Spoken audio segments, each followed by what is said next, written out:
Good evening. It's 7 o'clock. We'll call the meeting to order. Can we have a roll, please? I don't have a cheat sheet, so they won't be alphabetical this evening.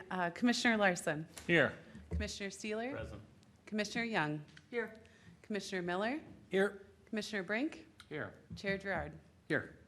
We're asked if you're able, please stand and join us for the Pledge of Allegiance.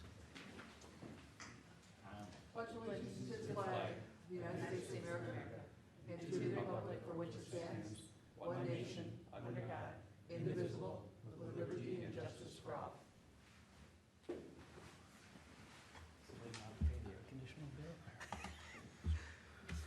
Chairs. We're ready, but if you do it now, it'll start displaying.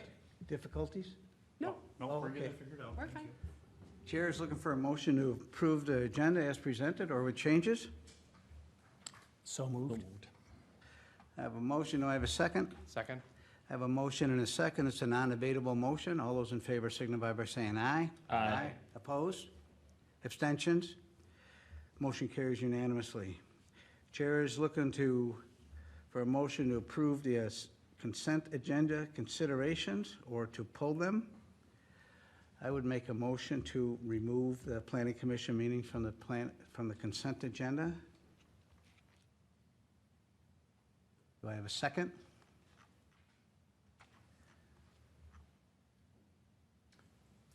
I've got to abstain. I mean, I wasn't here last meeting, so. Second. Is there a reason why you want to pull it from? Yes. I need a correction.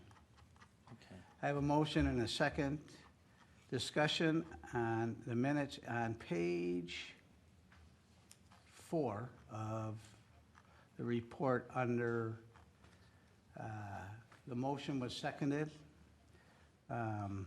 Right above number 7, other, it says motion seconded by Commissioner Kubal. Good catch. It didn't work. She had resigned by then, and I honestly don't know who seconded it at. We can verify that.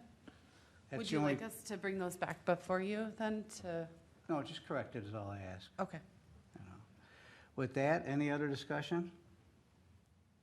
All those in favor signify by saying aye. Aye. Opposed? Abstentions? Abstention. 1 abstention, motion carries. We have 3 items tonight on our regular agenda. They all have a public hearing, and we will take each one individually. The way this will work tonight is that the city will present the application as they understand it. The commissioners will ask questions and clarifications. We will then ask the applicant if they'd like to add anything. Once that, we may have questions for the applicant. Upon completion of that, we'll have the public hearing. I'll give a little more instruction at that point. At the end of the public hearing, it'll come back to the Planning Commission for further discussion and a decision.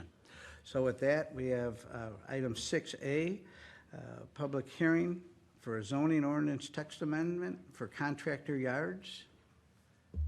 And Ken, I believe you're presenting? Yes, I am. Thank you, Mr. Chair. As you introduced, this first item on the agenda this evening is for an amendment to the zoning code, and especially focused on the text of the zoning code about contractors' yards.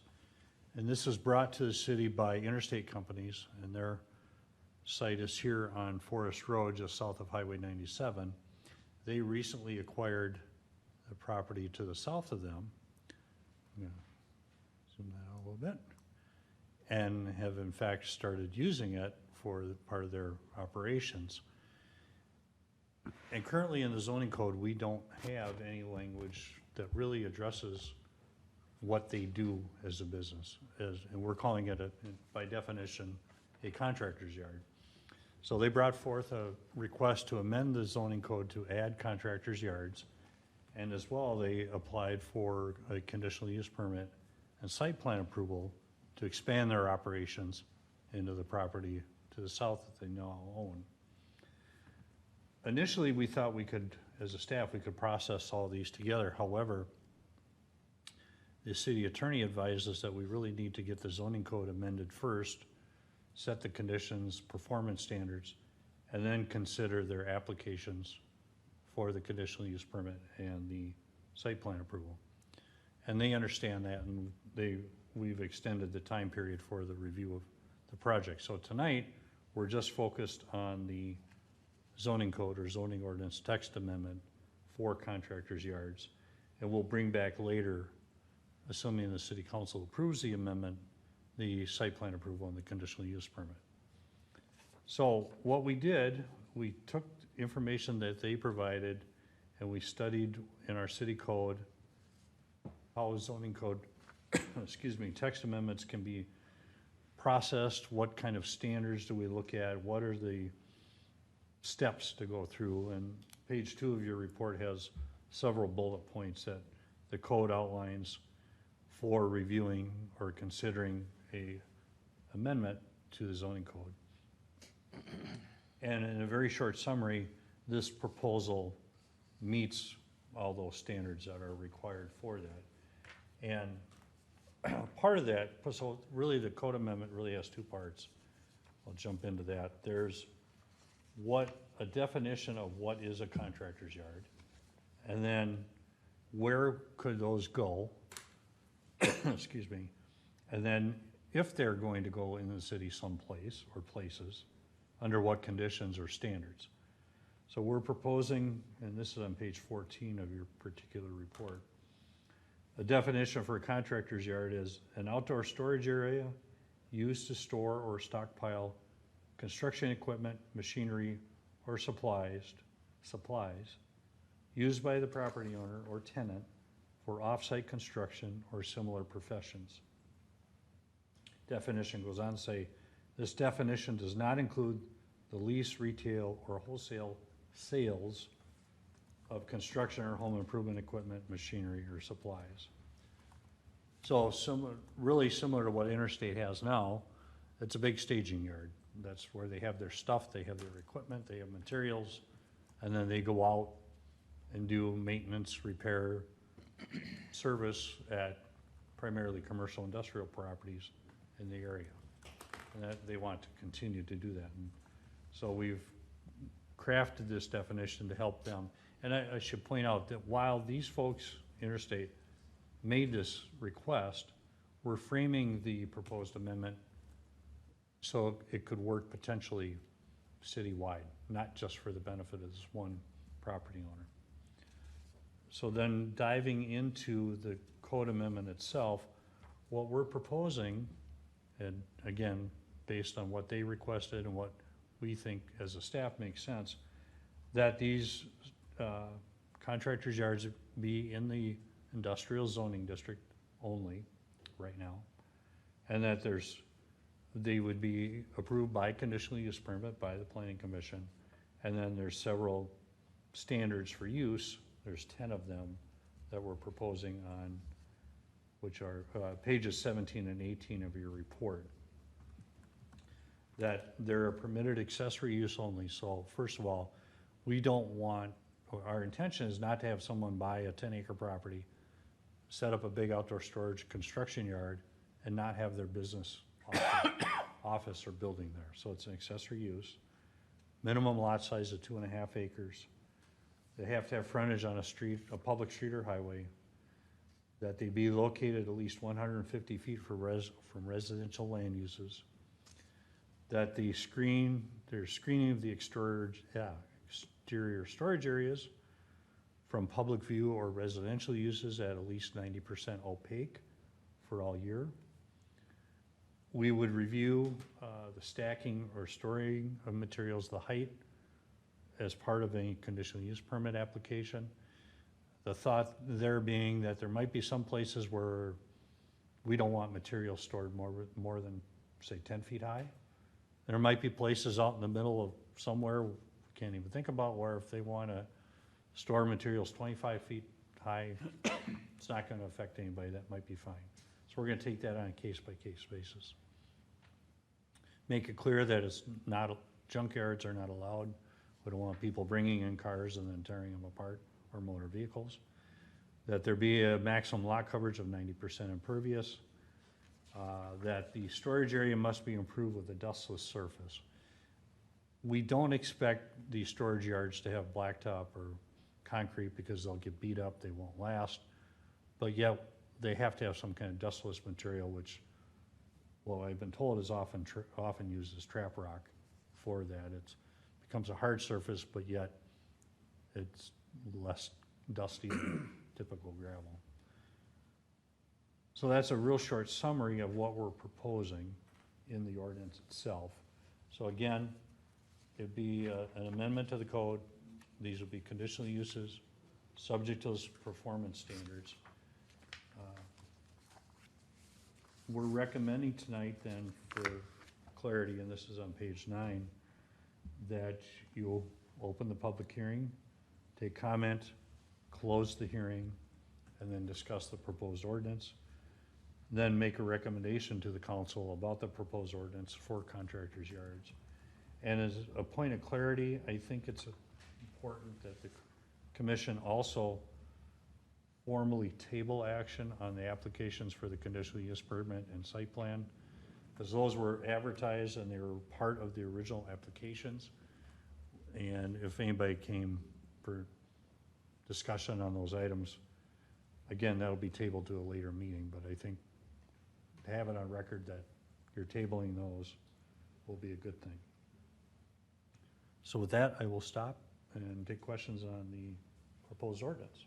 So just so that I'm clear, you want a motion at the end of this for the text, for the change, Yes, and you want us to do a second motion to table the application, which we didn't get anyways, right? correct. It's a CUP and site plan. Okay. Yeah, thank you. Other questions, Susan? In your definition of contractor yard, an area on a lot, fenced or screened, covered or uncovered, for the purposes of storage. So the entire site, including the building, will be considered a contractor yard, correct? Yes, All right, and so, under your definition of storage, that means that there can be no maintenance in the area that is classified as a contractor yard. That's no oil changes, no battery changes, no maintenance activities whatsoever on the entire property, including the building then, correct? that was not the intent for members of the commission. It's our expectation that when they have a principal structure on a property, such as interstate, that what we would call the light or routine maintenance could be done in a shop that's attached or part of that main building. And I believe, well, so that's the intent. Okay, but that's why I asked about how the definition is worded.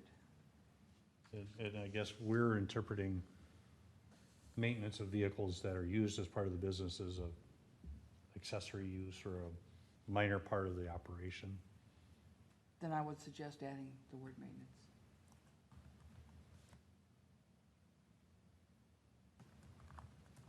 And then as soon as you talk about maintenance, then you, And if I may, Mr. Chair, for Yes. clarity, would that be adding the word maintenance in the first sentence of the definition? I believe so. Okay. Is that then, I'm sorry, I don't have the definition, it's kind of hard. Would that then imply that maintenance would be allowed outside of the building? Could it be construed that way? Because It could be construed that way. I think staff would encourage the council, the commission and council to not allow for maintenance outside of the building. And we could probably add that as a performance standard then, that any vehicle maintenance be done inside a building on the site. If I were the owner, I would have a problem with that, but I can understand why the city would want to have that condition. On the definition of the contractor yard, the city has a definition of a lot. And I'm not sure that that's the term that you want to use when it says the contractor yard must be on a lot of at least 10 acres in size. I might suggest have a contiguous area of at least 10 acres in size, or some other wording that avoids confusion with the city's definition of lot. What is the concern with the using lots?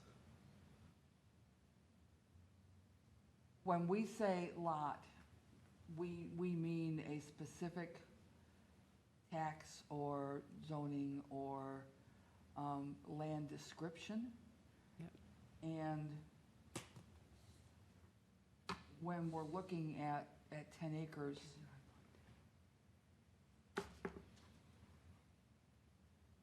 I'm listening. I'm trying to, this particular property has, and I haven't looked it up on the tax roll, I apologize. I believe that they've got 10 acres that is one lot, as in lot, block, yada, yada. I don't know of any other place in the city that's not an ag land that would probably be split up to get something like this, that would have one lot. So the question that I would have then for the commission is whether or not the 10-acre minimum lot size requirement is excessive, and should that be reduced down to accommodate other industrial parcels in the city or other zoning districts within the city? If I may, I believe the entire industrial district is within the MUSA, so I would expect all of this to be on sewer and water. Yeah, or water sewer extended to them. Not all of our industrial lands, I don't think, are serviced right now by urban services, but I think it would be the intent that they would be. The only place it may not be is just a very southeast corner of the industrial, because the rest is all in north of, around the airport, and all of that is in the MUSA. Yep. Susan, where's the lot reference? Or- It is 153.096, contractor yard, must be on a lot of at least 10 acres in size. And if we're gonna add something like this to our zoning code, we have a large number of small contractors that have equipment that is stored at their homes or on rural residential. And I'm wondering if we need to specify that any contractor yard has to be at least 10 acres in size. That is what this would do. Pardon me? That is what this would do. And I understand that, but we don't have a final ordinance yet, and what I'm wondering is there a reason why we are limiting this to at least 10 acres? Or is this something that is suggested by the applicant as a specific advantage? Mr. Chair, if I clarify, Susan. Certainly. The 10-acre minimum is for the or the industrial district in general. The performance standards on the bottom of page 17, we say the minimum lot size is 2.5 acres for a contractor's yard. Correct. They would need sewer and water. So if you say it's smaller in the performance standards, why is it larger in your definition of a contractor yard? We don't have a lot size in the definition. The table is just referring to minimum lot sizes for any kind of uses in the industrial district. Okay, I'm confused then. It says the contractor yard must be on a lot of at least 10 acres in size. Boy, It's on page 11. Or just to differentiate, are we reading the proposed or that are was, we reading the that city? was what the applicant was proposing. Yeah, that, I understand that. And That's we what- changed that. So jump to page 14 through Right. 17. Okay, thank you. I was getting really confused with what we're proposing and what they were Yeah. proposing.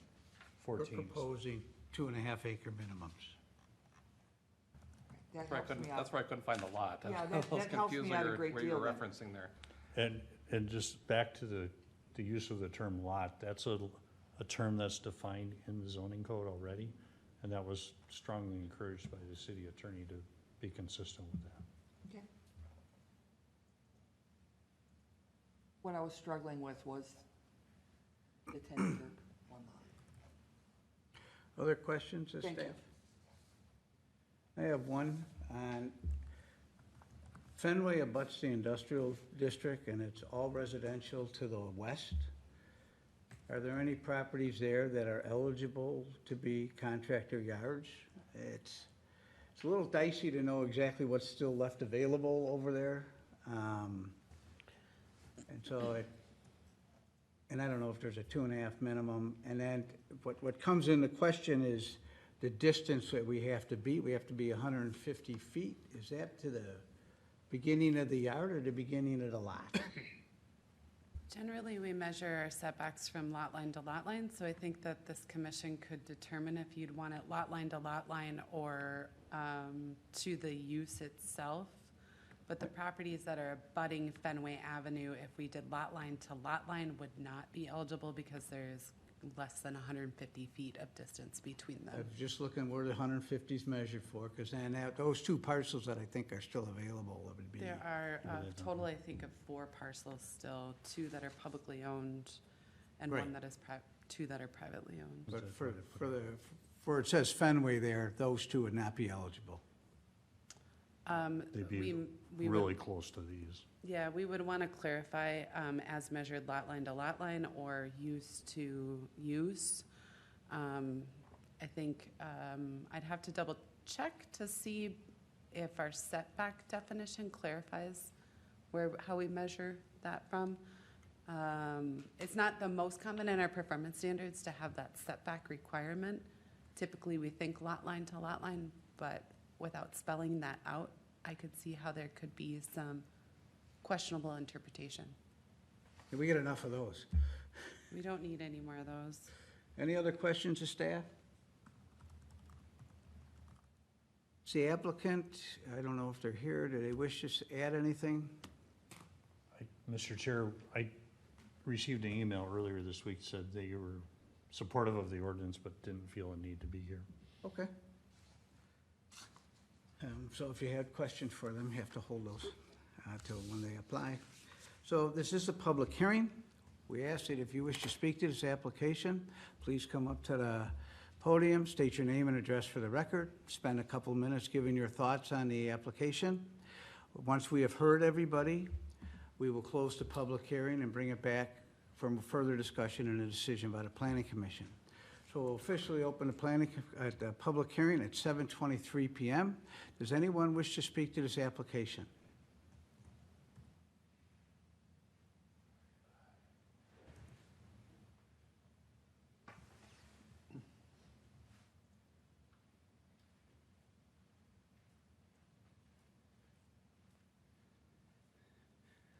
James Ford, 5780 Scandia Trail North. I am not opposed to businesses doing business. I want to put it on the record that this business makes a significant amount of noise into the night, and it's noise that I think is probably tailgates, dump trucks, banging, that type of thing. It's not, doesn't drive you crazy, but it's something that I think you've got noise ordinances for. Secondly, I am in a position to see the traffic flow, and I see a lot of 18-wheelers heading east on 97, and they manage to slow down for the roundabout on 61 without using their air brakes. The IC vehicles, almost to every single one, makes it a point to use their air brakes. Now, they probably know that they're turning there. So I just have a difficulty with that. Other than that, I don't have too much to say. So tonight, sir, Do normally we do don't. your business, but they're not currently practicing being very good neighbors. So normally we don't comment during the public hearing, but all we're going to deal with tonight is the ordinance. The the process for them to be able to do that will come before us at a future time. We strongly encourage you to come back at that time and voice your I opinion. thought this was my only opportunity. Just for the clarification on the record, we did send notice that this would be a hearing for consideration of the potential expansion of the business. Our attorney said that we needed to hold off on their expansion plans until we determine if we're going to change the code to allow them to potentially expand. So tonight, what the commission is going to consider is the law change. And then if the law is changed, it'll be brought back before the planning commission for their use change. This commission will make a tabling of that use change consideration. I think we anticipate that being back here 1 month, September 13th. September 13th. Put it on the record or don't. That'll be on tonight's record, but please feel free to come the 13th. Does anyone else wish to speak to this application? Do we have anybody online who wishes to participate, or any emails to read into the record? No and no. Thank you. I'll ask one last time, does anyone else wish to speak to this application?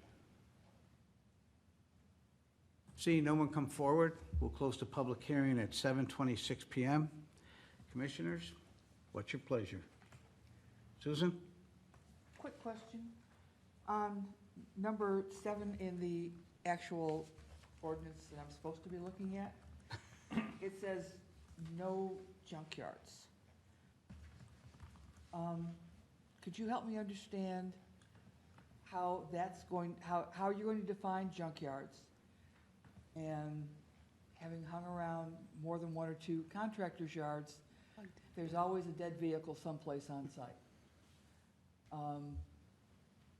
Could you help me understand how we're going to either enforce that or define that, or what the reason for that is, and how we're going to handle that piece of it? Well, first of all, Mr. Chair, members of the commission, we already have a definition of junkyard in the code. And I put it up on the screen, if it's readable. And then how we would handle it would be on a complaint basis. If a contractor gets approved and they start storing stuff that's no longer operable, their conditional use permit could be in jeopardy. Okay. Other discussion? Don? I have a kind of a broad question on this. We have, this area of Highway 97 is in the process of being, redeveloped, and a lot of commercial stuff going on there. Do we have a map that shows like the watershed relative to Clear Lake and Forest Lake? And as we put in new industrial businesses here, ones that may do maintenance in the yard, that may include cleaning and detergents and things that are in the watershed, does that come into play?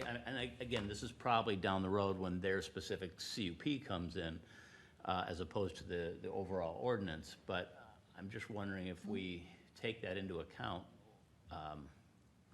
with this kind of thing, with yards, and I don't know how we do that with the city. I haven't been here long enough to know. Yes, and yes, and yes. Okay.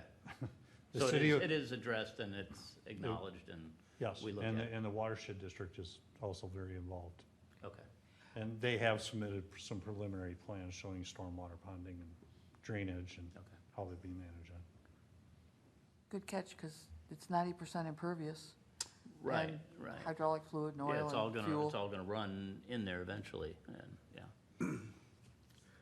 On item 6 in the ordinance change, text amendment change, I'm not very good at English, but I think it should read, shall be set by planning commission as part of the CUP and not has part of the CUP. I agree. Score 1 for my English. Questions, comments, concerns? So what we're being asked tonight is to recommend to the city council change to the text amendment And then following that, we will take action upon the application to table. So with that, I do have one question, Mr. Chair.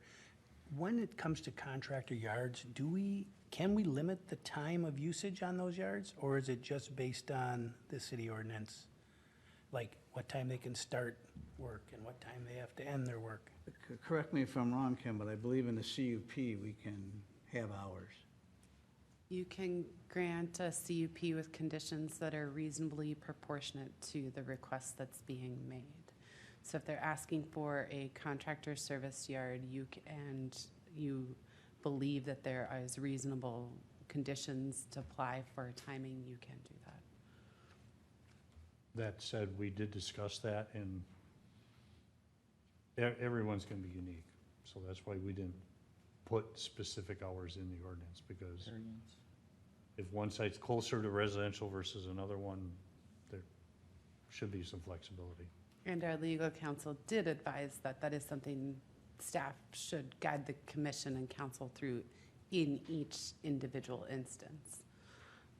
But something like 6 a.m. to 10 p.m. might be reasonable. It all just, I think, is gonna depend on those specific operations. Our concern was imposing that in part of the ordinance could restrict operations that might need to operate outside of those timeframes. So take, for example, maybe a snow removal company that's going to have to run their equipment at night, right? Maybe in a snow emergency or something like that. Depending on where that business is located, it could be just fine that that is operating outside of what would be traditional noise ordinance hours. It was just highly encouraged by our legal counsel to take each of those based on what is that business plan, what is that location, and what are those reasonable conditions we should impose. Which they do a lot of snow removal too. They're contracted out to lots of larger corporations throughout the metro area. Yeah, my concern, of course, is, when you get close to residential, like they are getting, it gets to be quite an annoying issue. Which is why a lot of those cities say no snow plowing before 6 a.m.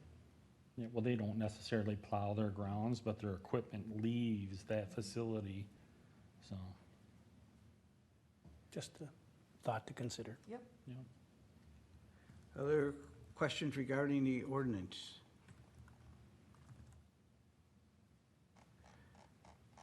Chair is looking for a motion. I will make a motion. I will move to recommend the city council adopt the ordinance that adds contractor yards as conditional use in Title 15, Land Usage, Chapter 153, Sections 153010 and 153.332, Industrial 1 District. Is that in 1, not an I? No, it's supposed to be an aye. That's an I, okay. And add Section SS to Section 153.096, Standards for Use for Contractors' Yards. I have a motion. Do I have a second? I'll second it, your chairman. I have a motion and a second. Any discussion on the motion? Any discussion? Mr. Chair, just for clarification, I assume we want to make the minor typo error or corrections in number 6? Yeah. As part of that? That'd be Yes, okay. I assume that With would the correction. be included, yes. Had to ask. I understand. Any other discussion? Hearing none. All those in favor signify by saying aye. Aye. Opposed? Abstentions? Abstain. One abstention. Motion carries. Item 6B, public hearing, plan unit development. Oh, wait a minute. Let's go back. We would like one additional Yeah, the other motion. part of it. See, I was expecting a left from Susan. Yeah. She moved over and she's not used to using the right arm. The chair is looking for a motion to table the application. The consideration of the conditional use permit and site plan approval. Per So moved. Abby's. So moved. I got a motion. I have a second. Second. I have a motion and a second. The table's a non-debatable motion. All those in favor signify by saying aye. Aye. Opposed? Abstentions? Motion carries unanimously. Thank you. Now we'll move on to 6B. Are we good on that? Okay.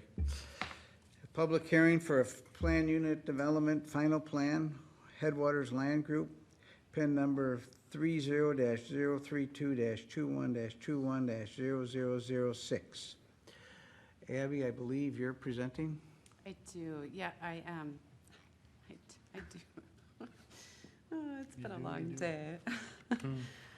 All right, so the Planning Commission's being asked to review the final planned unit development request for Hidden Creek. This is a project that's within the Headwaters Master PUD project. I'm gonna pull up my aerial really quick. Oh gosh, where did I get myself all mixed up into here? Oh, we were looking in Fenway, we were close. So just for reference, Highway 61 located here. We have Headwaters Parkway coming along. This whole development through here was a part of the Headwaters PUD. Tonight for your consideration is the final PUD for this parcel here owned by Headwaters Land Group that is proposing a multi-phase development. So you may remember seeing this several times. Some of you may remember seeing this several times in 2021. But you did grant conditional approval of a 33-lot subdivision last year. In October, however, last year at the applicant's request, the City Council did table or rescind the approval. The development team just wasn't there yet, given the many different market conditions, climate factors where we were at last fall in terms of development. So they extended the preliminary plat approval to 2024. At this time, the entire development of 64 acres proposed 22 single-family residential lots on 12.7 acres. I'll pull up that full site plan again. That's where we're located. This would propose extending that Headwaters Parkway onto the subject property to the southern property line. And that this is that full development of, when completely developed, 125 lots. The pink is what's going to actually get developed this year.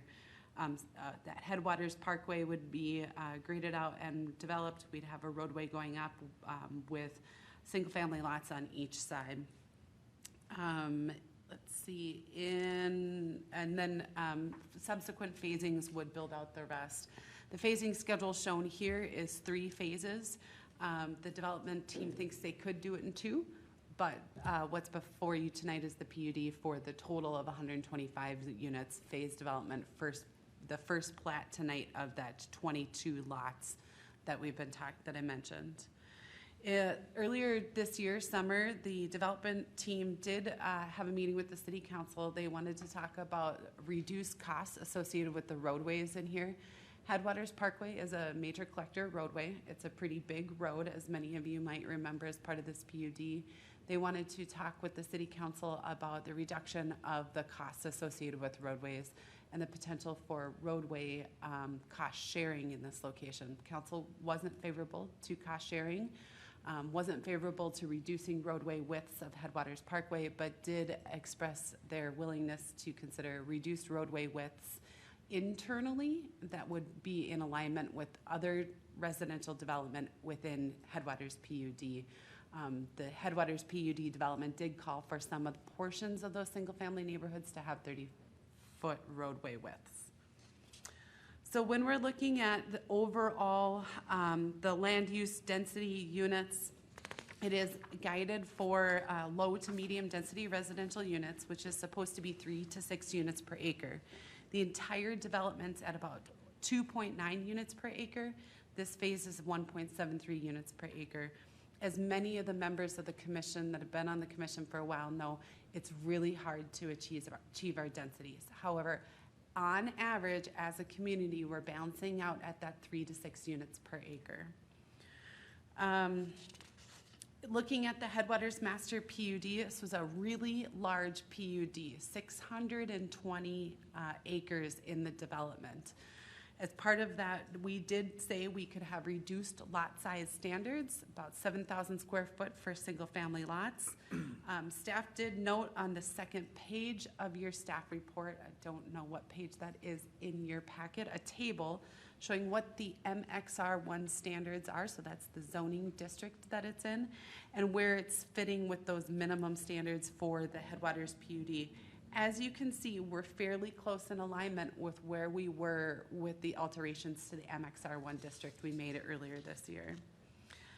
Since the original Headwaters Master PUD was approved in 2006 and executed upon, technically it's still valid and we have to uphold those 7,000 square foot lots.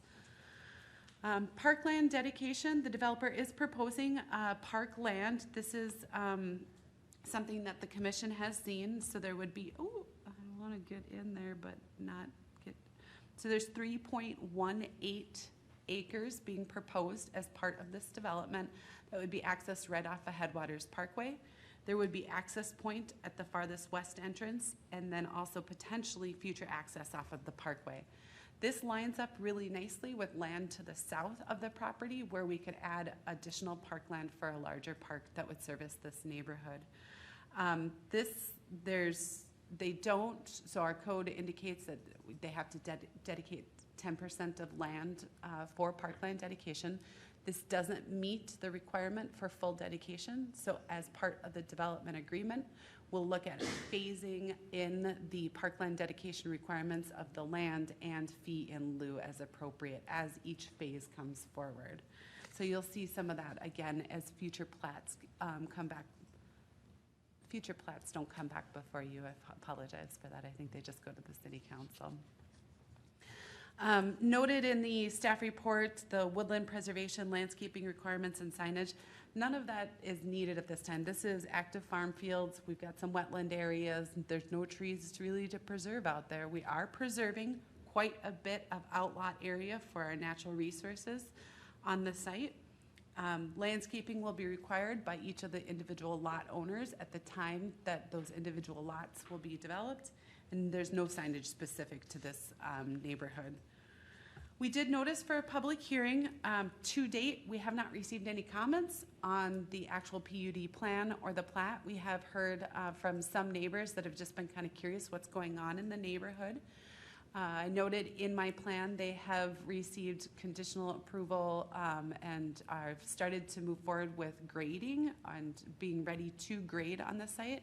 They have installed silt fence on the site, and there have been just a little bit of boundary challenges on the north side where we have those adjacent properties on the north side of the property. Not that they're challenges, but the developers working with those landowners where they have shared property lines there to make sure everybody's staying on their own properties.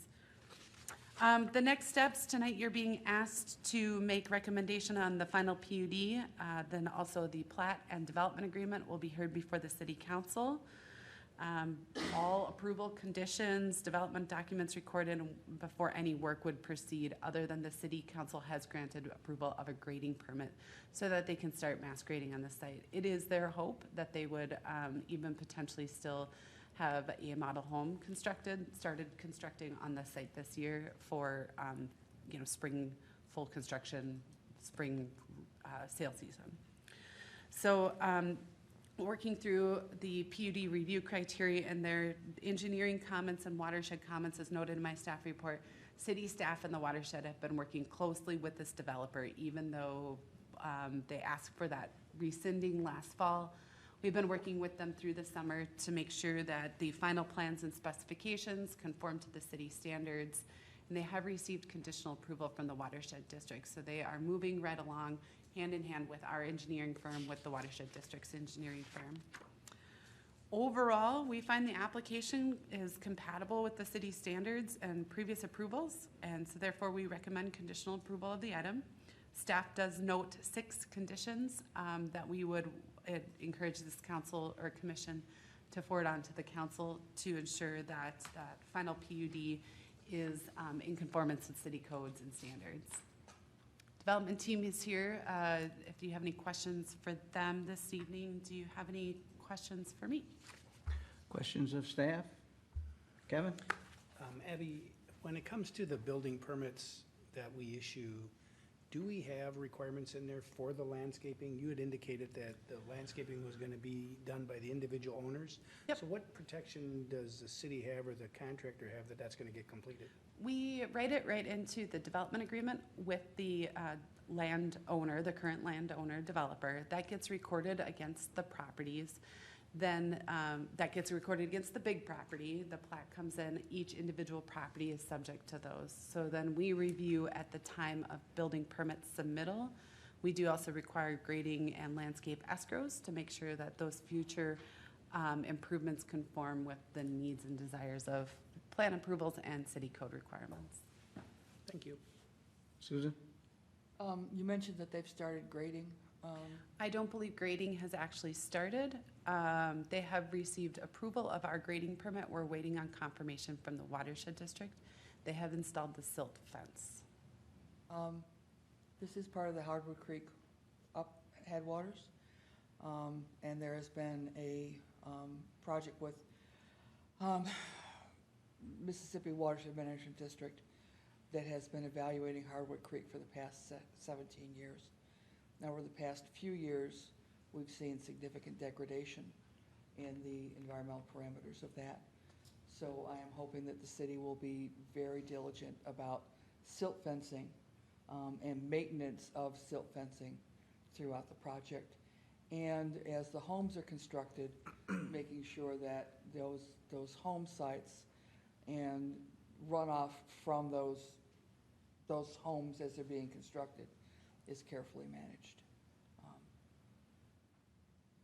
I'm hoping that we'll be able to reduce the kind of degradation that we've been seeing for the past 4 years.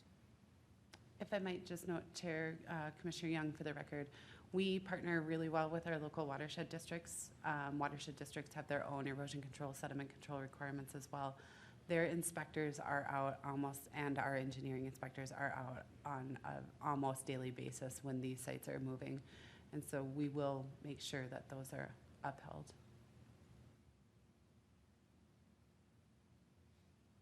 A couple questions for you, Abby. I noticed that one word, average, so we don't have a side setback in this PUD, and it says 7.5 feet average. Does that mean some of them are a lot less?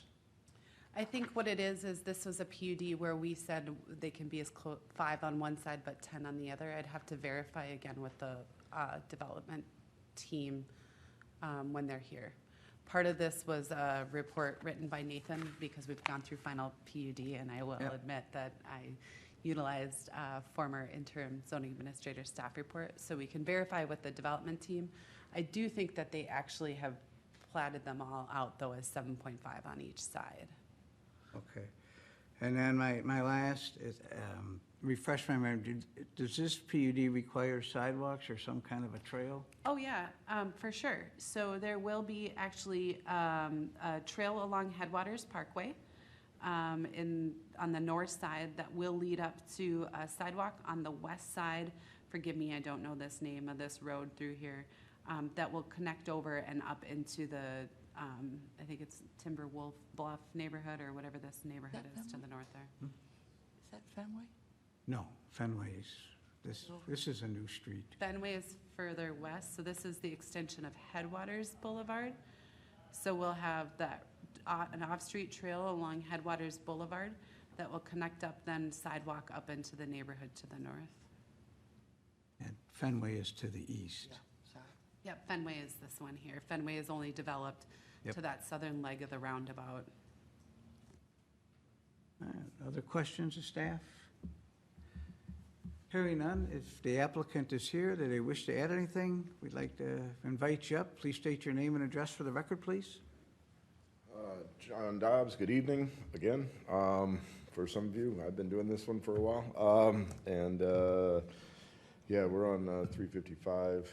I screwed up the address, I apologize. On County Road D in White Bear.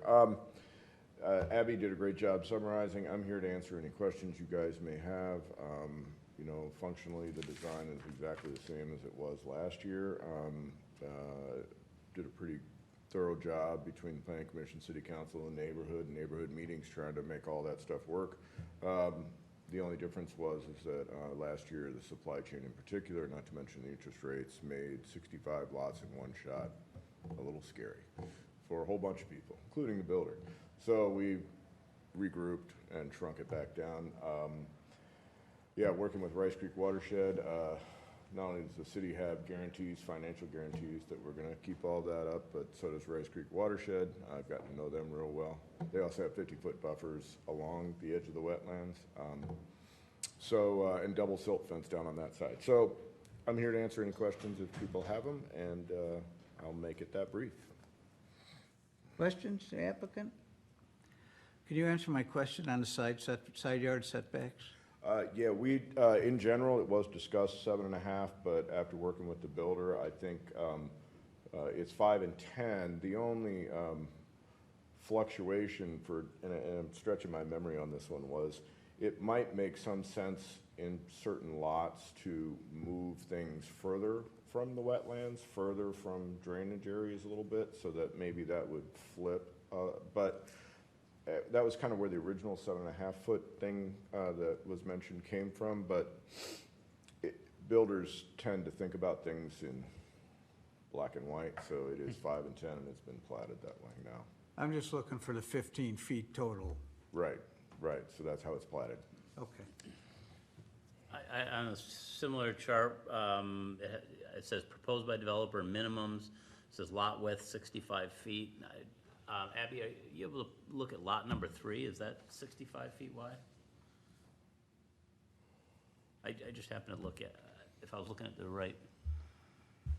We measure a lot with. No, that's correct. I was looking at a different. So when we end up having kind of those corner lots or like a pie-shaped lots, It was lot number 27 on this map, I guess. It was 3 on a different map. But well, it was like 61 and 60 I saw there. I thought, well, that's not 65. You see what I'm saying there? yep, I do see that lot 27 looks slightly smaller than the 65-foot minimum. So I do think that that should be noted in the record. We do have a few of those, it looks like, or that one there.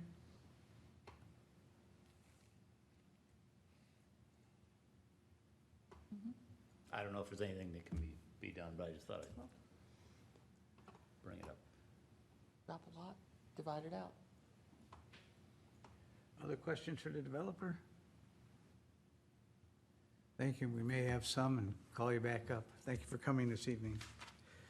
This is a public hearing. We ask if you wish to speak to this application, please come up, state your name and address at the podium, and then spend a couple minutes giving us your thoughts on this application. Once we have heard from all parties, we will close the public hearing and bring it back to the commission for recommendations. So with that, we'll open the public hearing at 7:53 p.m. Does anyone wish to speak to this application?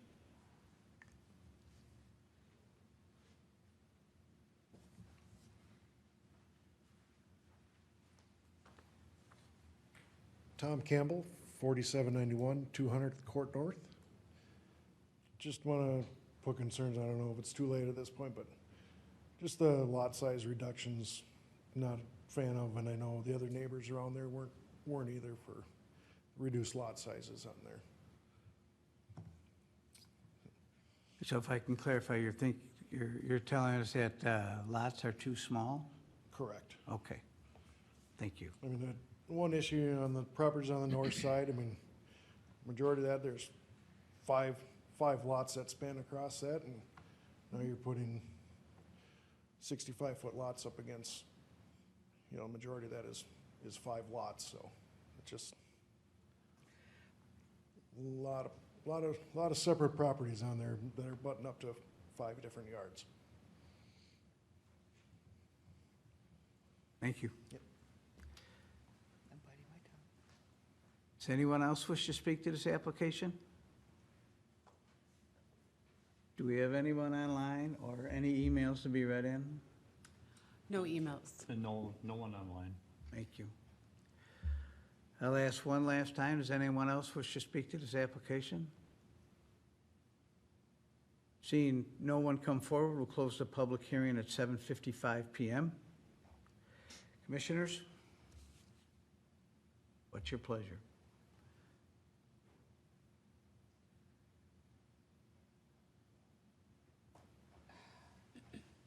I think that as we do more of these developments, folks really don't understand, and weren't aware when it was, when the city was pushed toward much smaller lot sizes than we're used to in Forest Lake. And that's the MXR thing, and it was hotly discussed. And not all the planning commission members were in favor of it, but it was something that was, yes, I understand your concern, sir. But now it is what we have in our zoning code. And this PUD, the overall PUD is allowed 7,000 feet before we change the MXR one. For parts of it, yeah. Not all of it, but parts of it, yeah.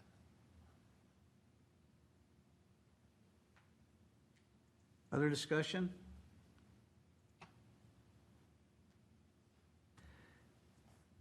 Hearing none, the chair is looking for a motion to either approve or deny this application, and it's a recommend Thank you. to the city council. We are not the final on this. They will be. Susan? Staff, would you be all right if number 7 was added to ensure that all lots have the 65-foot minimum lot width, if that was added to our conditions? I certainly, I think that that's something that we can carry over to the council. I think it makes it a little challenging just on this development of, that we're at final plat time. I do think that it could be that we look at that there's 65-foot average per phase, but this commission can make any reasonable conditions, and so that's. Mr. Chair, I'm going to move approval of the Hidden Creek final PUD to the city council with conditions 1 through 6 identified by staff, and condition 7 that ensure that all lots have the 65-foot minimum lot width that are required in our MXR, in our standards, in the city's standards. I'll second. I have a motion and a second. Any discussion? Who's second for the record? Thank you. Don did. Any discussion? Hearing none. All those in favor signify by saying aye. Aye. Aye. Opposed? Abstentions? Motion carries unanimously. This will go for final decision in front of the city council on, August 28th. I'm sorry, It's anticipated August 28th. August 28th. Good luck with your project. Thank you. Item 6C, it's a public hearing, preliminary plat, final plat, conditional use permit, and site plan review for the Washington County Environmental Center, PIN 29-032-21-11-0003. And who is presenting? Ken? I'll take this one. So if you've, I trust you've scanned your report, there's a lot there. So I'll try to not drag it out too long. As you indicated, we have before the commission tonight, actually several applications related to the Washington County Northern Environmental Center. The site of the project, I've put up on the screen, is proposed on the east side of Highway 61, south of County Road 50, which is also known as 202nd Street. Going to switch. This shows the area. And so to move forward with this project, the county has proposed several actions, applications for the city's consideration. First, our preliminary and final plat for replatting the properties. They're requesting a conditional use permit for the facility and site plan approval to actually build the facility. So starting with the property lines, the city, the center, or the proposed environmental center is going to go generally here. Right now, the city owns that property. The county owns some of the property up here, and the city council and the county board have entered into a land swap agreement to essentially switch ownerships of those two properties to the benefit of both agencies. Long-term, the city is hoping to build a new public works facility up in this corner. That's why the city is interested in that property. As part of this, then, no, that's not it, wrong thing. Find a good map. There we go. So this shows the property in a little more detail. There are several wetlands in the area, and that's a design factor that'll come into play. But we'll go to the site plan next. So this is actually the plat, or excuse me, preliminary plat. And this shows some of the site plan. The proposal has a new driveway coming in from extension of Headwaters Parkway at the current intersection. This would be a public road up to the north line. The new environmental center would be here, and I'll go into the details about that. The city-owned property would be this piece up here and this Outlot A. And the reason for the Outlot A is the existing property line is here, and as part of the land swap, there's been an agreement that the city will actually take what's the area of Outlot A as well as part of the land swap. But to get there, the entire site needs to be replatted with all new property lines. And so that's one of the applications. So, but I jumped ahead. So I included in your packet a description of what the environmental center is.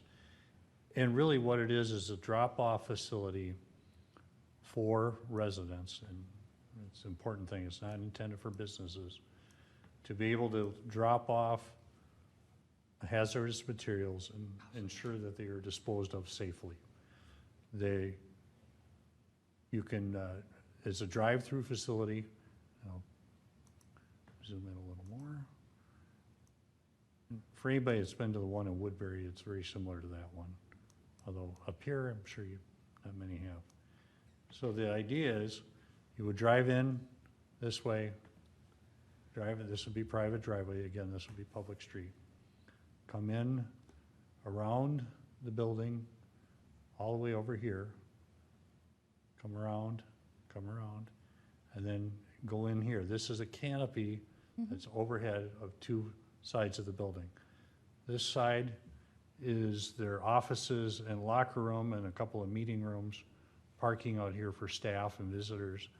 But if you have materials you want to drop off, say paint, electronics, old aerosol cans, hazardous chemicals, you simply drive in, the staff comes out, takes the materials out of your vehicle, and then this is a warehouse on this side, they sort the materials and get them ready for transport off-site to be disposed of safely. Then you can drive out and away you go. I've used the one in Woodbury several times. I'm in and out in 3 minutes. It's fabulous. As part of this, though, they're also having outdoor or self-serve recycling available along here, and then a yard waste disposal area in this part. So that's why there's no blacktop here. It'll be a spot where you can drop off your yard waste. They are proposing to not having composting here. It would be either chipped up or hauled away or both as needed. And so there would not be composting happening on this part of the site. As part of their operations too, in the building, they have a free reuse room.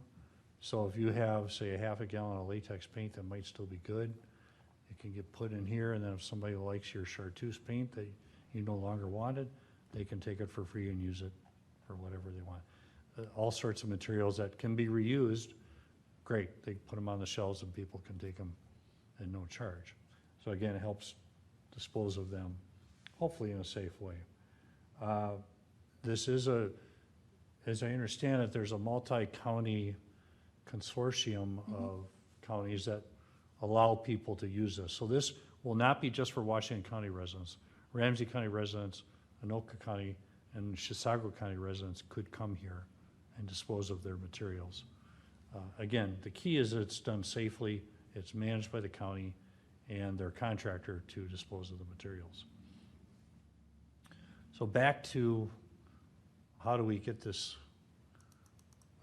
built? So this is the plat, again, showing the property lines.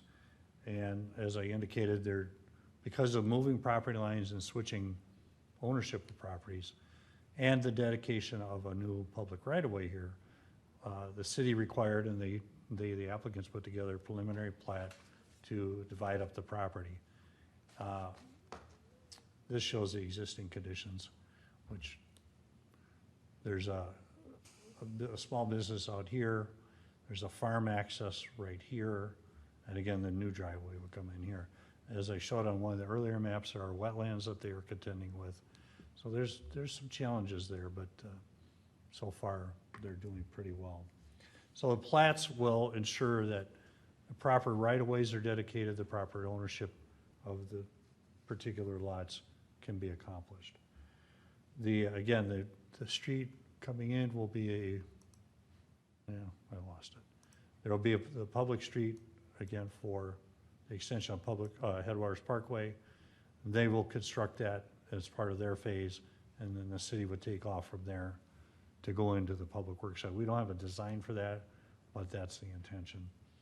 There is currently no city sewer and water to the site. They are proposing to extend the utilities down the east side of Highway 61 in this area. The plat needs to have easements added to it to accommodate those utilities. And again, this would be then served by city sewer and water when they go to build it.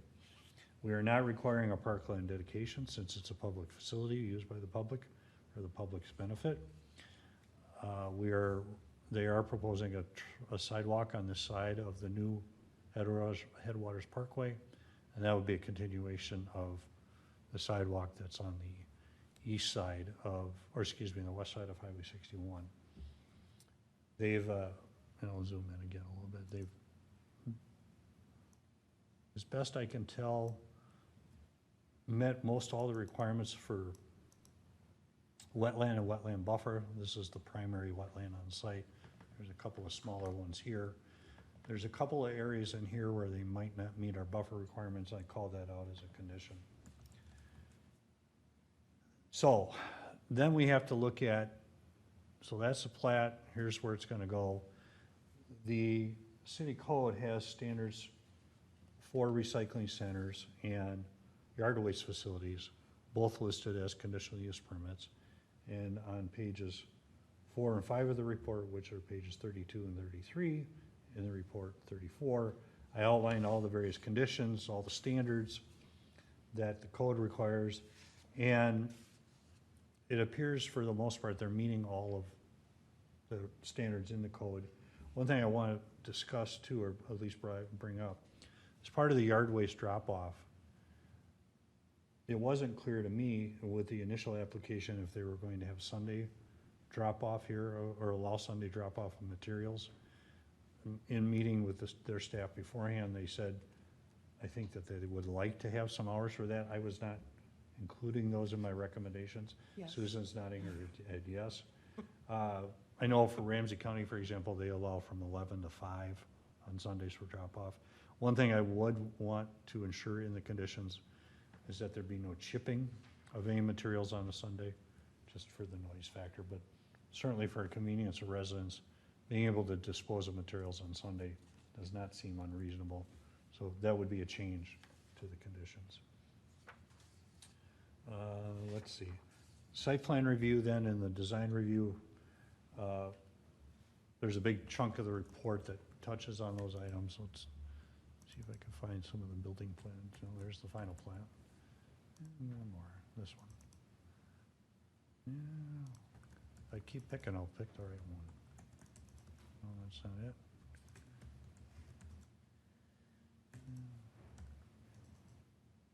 Here's their application. This has, a lot of this was included in your report. This has all the building plans, all the civil engineering plans, again, their statement. I'm trying to find the actual, get to the, they included all the plan sets that we required for landscaping, utilities, all those elements that we require of any application. The unfortunate thing,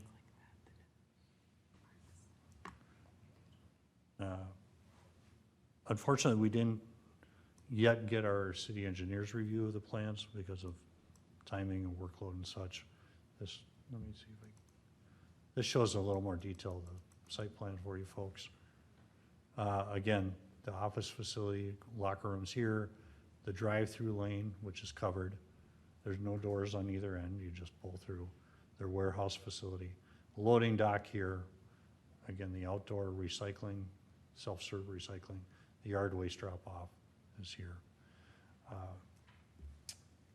The design of the building is great, meets all our design standards. I touched on some setbacks. There's really minimal tree removal. There's one area of some saplings that would get removed, but it's mostly pasture land, if you will. An important element to touch on, however, is the access off of Headwaters Parkway, which is down here. Unfortunately, because of timing and the way things have worked out, the county has not yet secured permission to extend Headwaters Parkway as part of their plans. They are working with MnDOT currently to get that approval, what design standards that will include, which could most likely involve left turn and right turn lanes on Highway 61 to accommodate the traffic. So they're showing this as a future phase to be built when they get that approval, which they're hoping to have that in hand by December. And ideally, they would be building this next spring. However, they want to, the county would like to get started on all this site work, or as much of it they can yet this fall. The struggle is, we think they'll get permission to have access off the Highway 61, and I'm sure there'll be conditions, then the county will be responsible for that. But in the interim, they want to use this farm drive here as a temporary construction access. And they have received permission or a permit from MnDOT to do so. So that's one thing to consider. We also need to ensure that the final plat's recorded, because again, the land swaps, who's gonna own what, that needs to be in place certainly before a building permit is issued. I would say maybe even before utility work. We as a city might be comfortable saying they could start site grading with a grading agreement with all sorts of conditions and understandings and at their own risk. That's something to consider. So they're anxious to get going, understandable, and so we're trying to figure out the best path to keep them moving as a city, but yet ensure that everything gets done that really needs to get done. So a year from now, we're not back before the commission or the council saying, there's a problem here, we need to figure out something. City and the applicant did hold a neighborhood meeting 2 weeks ago about the project. There were 5 representatives here or 5 persons representing 3 different properties. I believe a couple of neighbors to the east, and then 2 or 3 representatives of the Child Care Center here were in attendance. I think as I understand, the biggest concern was about noise, and especially with chipping, and what hours would that be happening and that kind of thing. In the report then, we've outlined the findings and several recommendations for you this evening. There's 3 different recommendations. The first one is action on the proposed preliminary final plats. That's on page 41. Then the second action is about the conditional use permit, and that's, we're recommending subject to 11 conditions. And then starting on page 42, recommending approval of the design plans and site plans. All the building plans subject to 18 conditions. And again, a significant one is the timing of the improvements for Headwaters Parkway and when the city can issue permits for site work here. I don't think we have that called out specifically regarding the final plat, but that would be an additional condition I would recommend including. There are several representatives from the county here, their design team, their operations people, available to answer questions. With that, I will stop and take questions from the commission. Commissioners, questions? Lots Kevin? of them. Do you want to go first, Go, Susan? go for it. Thank you. I have a couple, three. One, we talked about contractor yards earlier tonight. Is this something that might fit into that same category? No. Okay. My second question then is securing this facility. I've noticed in some communities where they're not fenced and when the property's closed or the business is not operating, people stop by and decide to leave their stuff anyways. Do you know if this will be a fenced and gated facility or what's going to happen with that? Is that part of, I don't see it on any of the design stuff here. Mr. Chair, members of the commission, I'm pretty sure they're proposing a gate out here. And this is also a booth that will be for attendance, for monitoring the facility. But it's my understanding, this will be gated off when they're not open for hours. Now, could somebody walk around the gate and dump something? Sure. But at least vehicle traffic would not be allowed to go through. So then my last question is, does this fit into the privacy screening or the fencing categories when we do properties like this? Will it be required? I mean, Well, yes. two points on that, Mr. Chair. First of all, to the south, there are, get this one. There are some single-family homes down here. The landscape plan showed some trees in this area, and I have it as a condition that we look at that in more detail when they finalize the design plans. The east side, there's a lot of vegetation already. A lot of it will be remaining. They're not proposing to do any removal on this side. So I didn't see a need for additional screening on that side. To the north will be a city facility. Don't see a need for screening there. And we've got Highway 61 on the west. So the closest homes are right to the south, and we will definitely be paying attention to the screening there. Susan? Some of the conditions kind of confuse me, because, for instance, on 5A and 7, you talk about the composting process. And it's my understanding they're not going to do composting here. They're not going to be improving the quality and marketability of a final product. And so I'm not sure why the city is requiring them to have screening equipment and things like that. And I think that's just a mistake, because it's my understanding you aren't going to do composting there. I didn't think so. And likewise, farther down, you wanted to see the locations for HHW disposal, and there won't be any disposal on that site that I know of. That would be the old city landfill.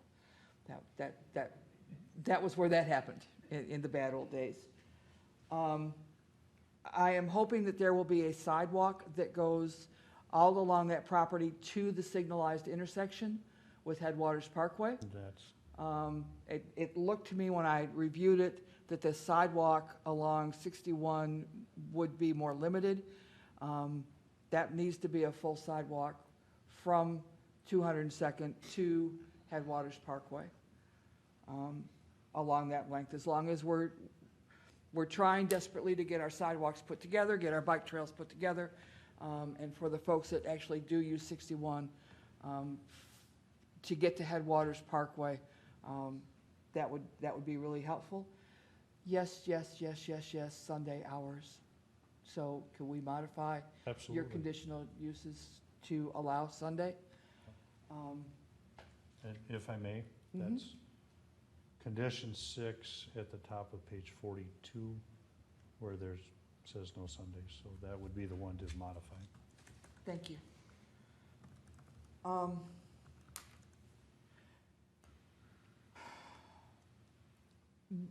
We don't approve these until they've got dedicated road access and they've got permission. And we've done that with property that needed permission from Washington County to get access, and, gravy and sauce and gooses and ganders. So this needs to be treated the same. If MnDOT has given a construction easement, I don't have as much of a problem with that, but on the finals, my guess is that you all in that eastern building, that's where you're gonna do your secure paint storage and your bomb shelters and all that other good stuff. Susan will have the applicant come up on their part, Okay, all right. because then they're on TV, no one will want to miss the answer that they may possibly give. Scintillating information. Okay, so I'm a trash geek, all right? Yeah. It's who I am. Indeed. And I am hoping that the county is going to consider doing some classes at this facility as some of the other HHW facilities. That happens. And then the hours. We're letting similar facilities have much longer hours, and I think that just to be able, for staff to be able to get some things put together, maybe not opening to the public hours, but operating hours, especially the 9 a.m., I think is rather restrictive. Especially considering you got interstate on the other side that isn't exactly quiet, or an airport on the other side that isn't exactly quiet. Thank you. Other question? So this will close the city compost lot? This will close upon opening of this facility. We will close the city's compost lot, yard waste site. We're not going to call it compost because they are different things. But yes, we would be closing our yard waste site after this one would open. And do you know, is the county then closing their site in Hugo right off of 4? You would need to ask them, but I believe so. I will ask them. But, yeah, and when you ask. you make And sure then that can I just note for the there's record, someplace during construction. Chair Gerard, may I just note for the record, the city did enter into a land swap agreement with the county, and we have agreed to assist in helping them obtain a grading permit this year, even before the plat would be finalized. So the city council has said we'll try to keep this moving forward while these entitlement reviews are occurring and before land actually gets swapped. I just wanted to note that for the record. But they do this at their own peril if they don't get access? That is correct. Right now, they do have construction access in the farm access site that is up on the screen for you. They've obtained that from MnDOT. So if the commission is concerned about access, we do have documentation for access for construction. I think there would be a reasonable condition of that approval or certificate of occupancy not be released until full access is not only obtained but improved. Would be a very appropriate condition of approval. We have 3 motions tonight. Does that belong in one of those motions? Well, It's always hard to, when you give me 3. Yeah, it's you'd just end up about the having max I it can in do. your conditional use permit site plan approval. I don't remember if those are together or separate though. Separate.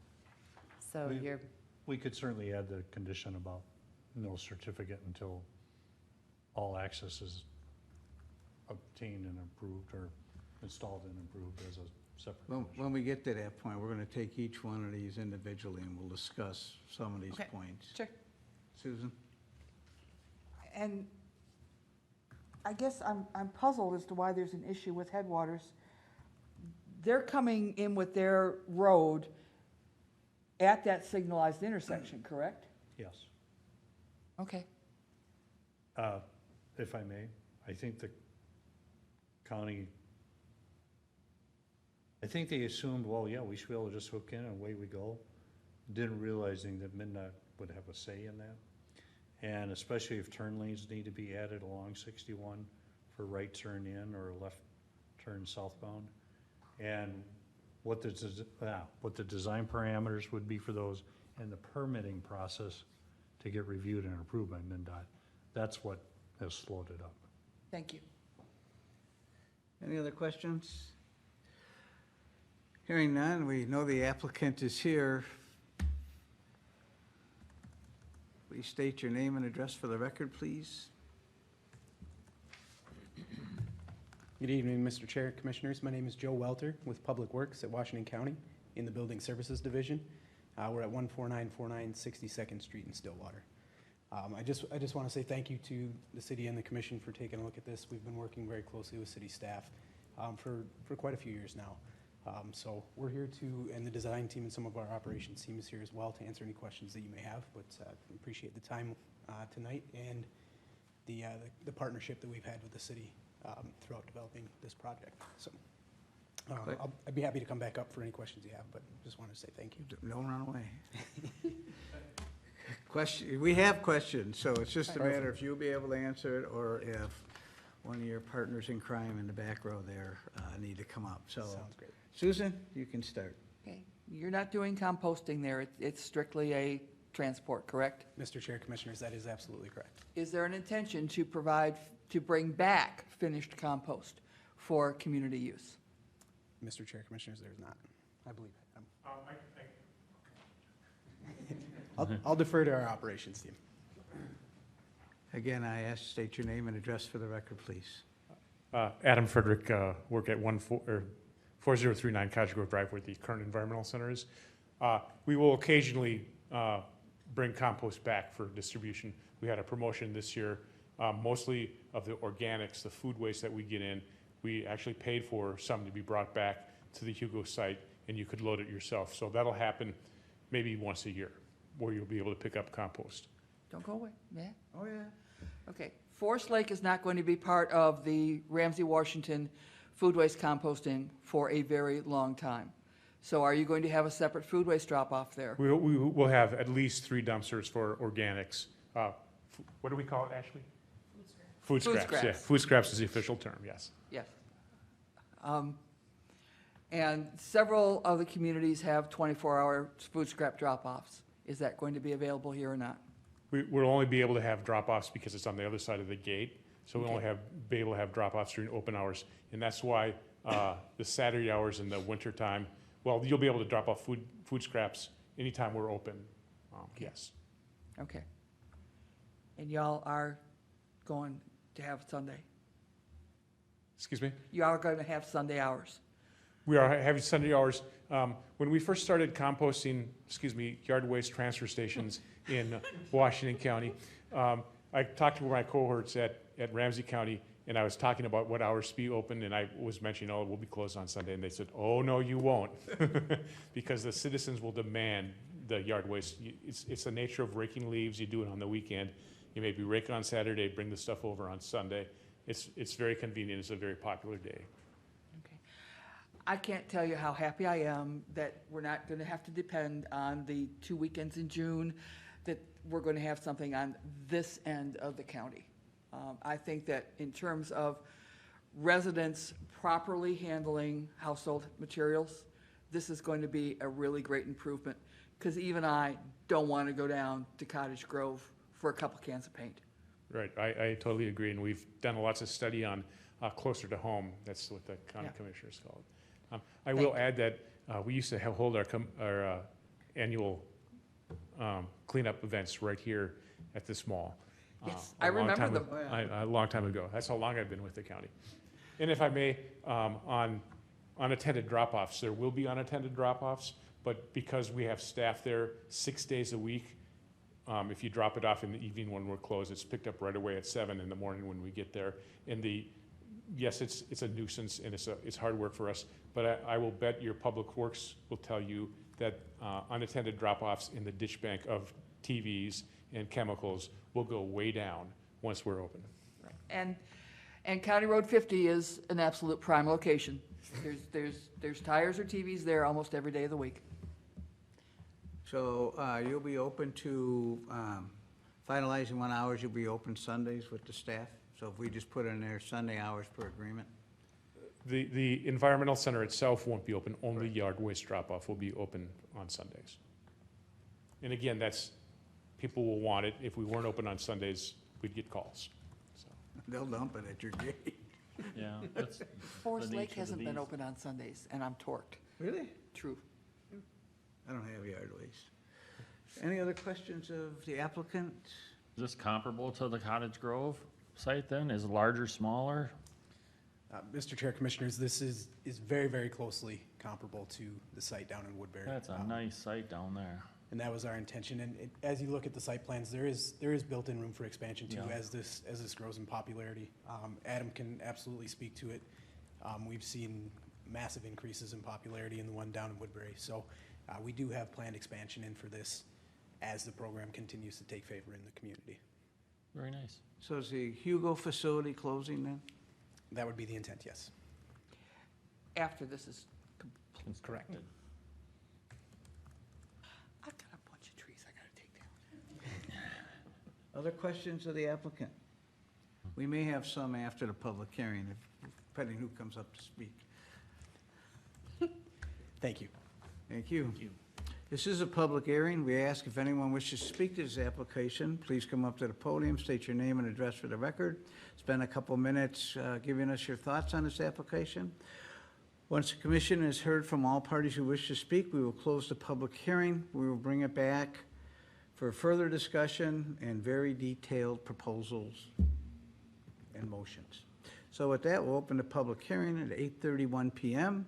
Does anyone wish to speak to this application?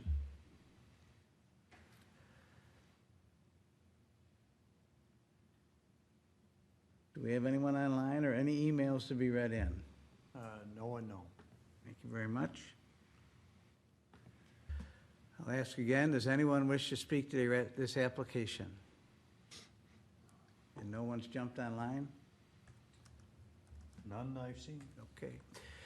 Seeing no one come forward and no one online, we will close the public hearing at 8:32 PM and bring it back for discussion and motions with the commissioners. Commissioners, I would request that we take these one at a time. I'm not that smart, so I can't keep it all straight. So bear with me. Is there any, we'll start with, are there any overall questions we have for the applicant or city staff?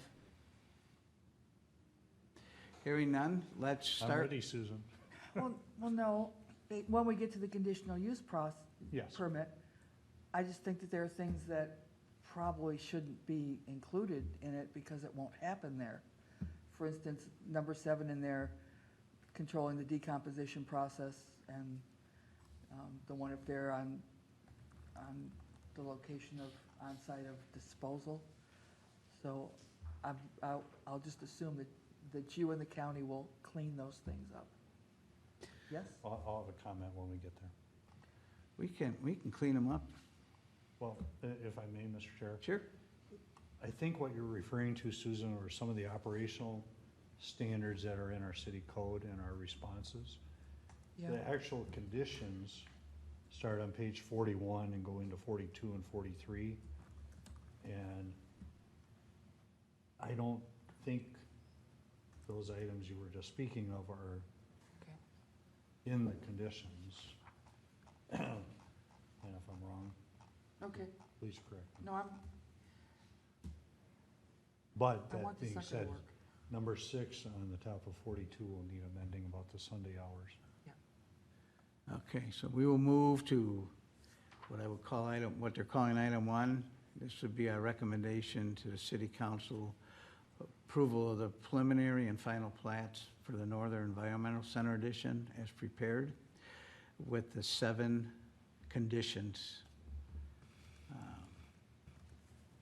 So discussion on that part of I'll give you guys all a second to scan the 7 conditions again, because there's about 50 of them by the time we get through to 3 of them, so.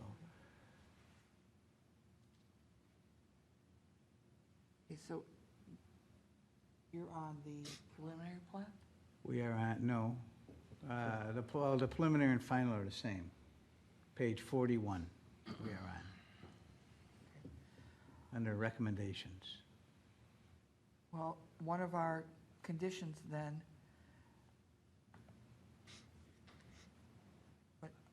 but I want to make there, okay, we need to make sure that we've got number 7, the right-of-way. So should number 7 be revise the final plat when MnDOT approves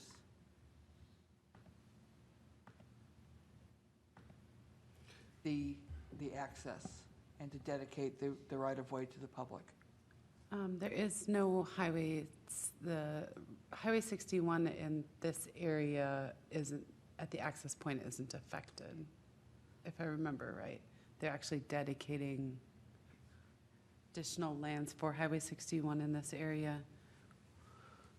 And- But and Number 7 says revise the final plat to dedicate the US Highway 61 right-of-way to the public as recommended by county staff. And if I can clarify that, please, that one of the other county staff, I think in either the surveyor's office or the recorder's office, looked at the description of Highway 61 here on the plat and was suggesting the wording on the plat itself could be clarified to make sure that it's actually being dedicated to the public. So it's what I would call a technical change to the plat to make sure it really does what everyone expects it to do for the Highway 61 right-of-way. So maybe I can rephrase Susan's questions. I think what she's looking for here is where do we put it that there's no approval until they That get would, access? well, if you don't want to approve the plat until we have access, that's different. What staff would recommend at a minimum is that we would not allow for a certificate of occupancy of the building. So you have a couple different options. You can table this tonight or say, thank you, go away until you have access. Or you can say, no, this building, this design, all of this stuff seems legitimate, go forth and prosper, but don't open until you have that approval from the county. That would be at the conditional use permit or site plan approval. The actual access point onto Highway 61 doesn't fall, it falls outside of the plat limits, correct?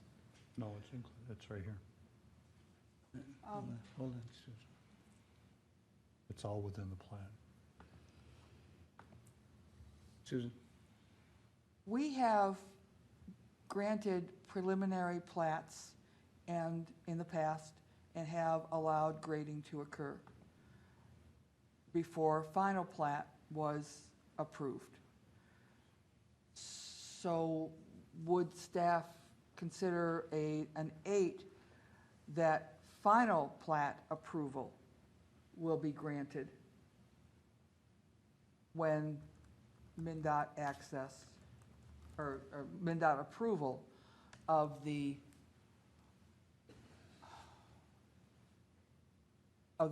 access from permanent access from 61 is obtained? The concern with that is that it would allow them to grade but would not allow them to do any other site prep. That access from MnDOT, that access approval from MnDOT might be several months out, which wouldn't allow for any probably above ground construction in this year.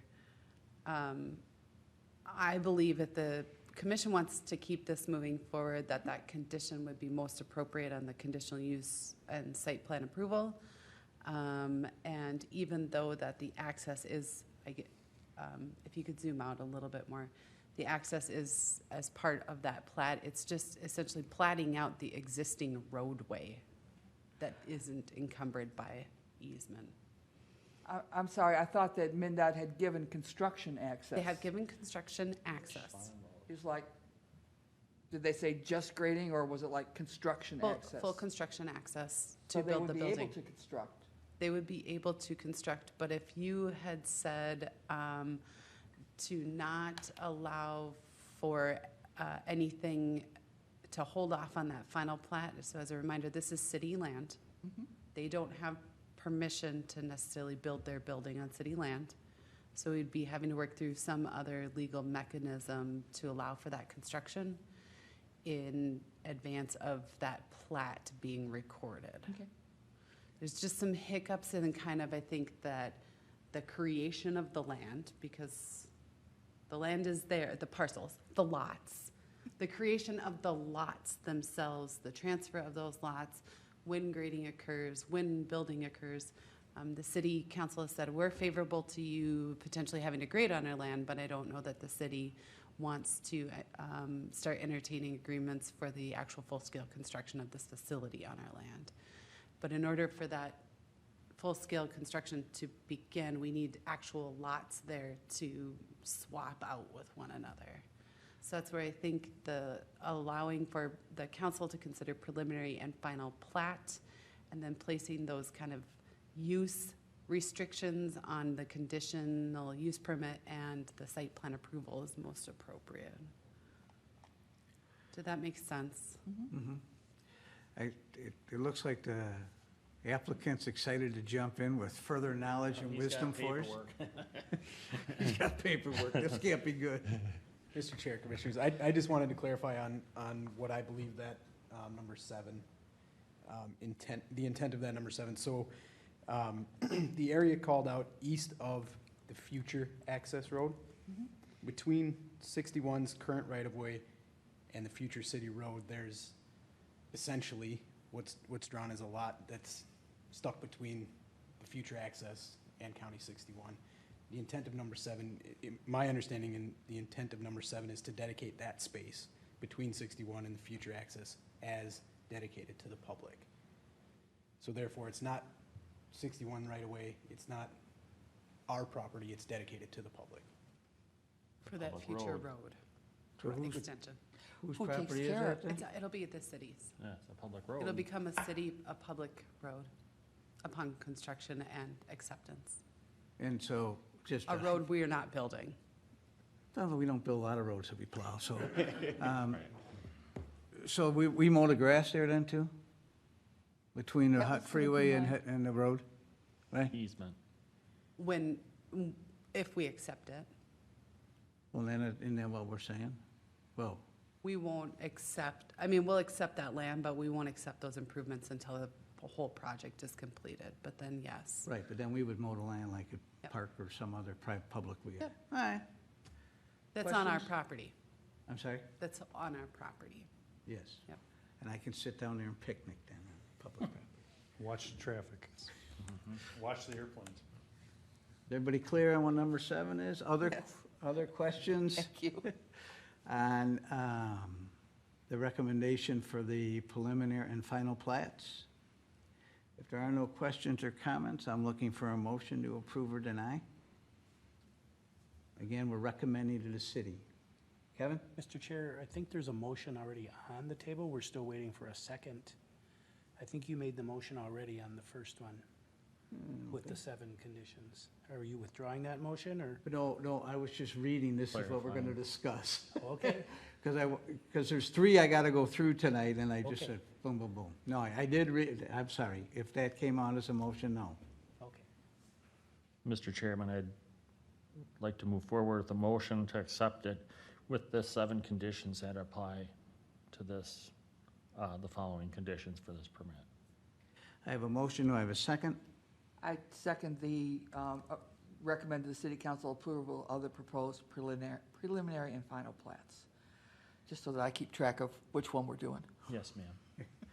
I have a motion and a second. Any discussion? Hearing none, all those in favor signify by saying aye. Aye. Aye. Opposed? Abstentions? Motion carries unanimously. We will move to item number 2. My editorial will be, just to make sure I'm clear here, this is, the city staff recommends, we will make the CUP approval, so we'll be the final on this unless there's an appeal.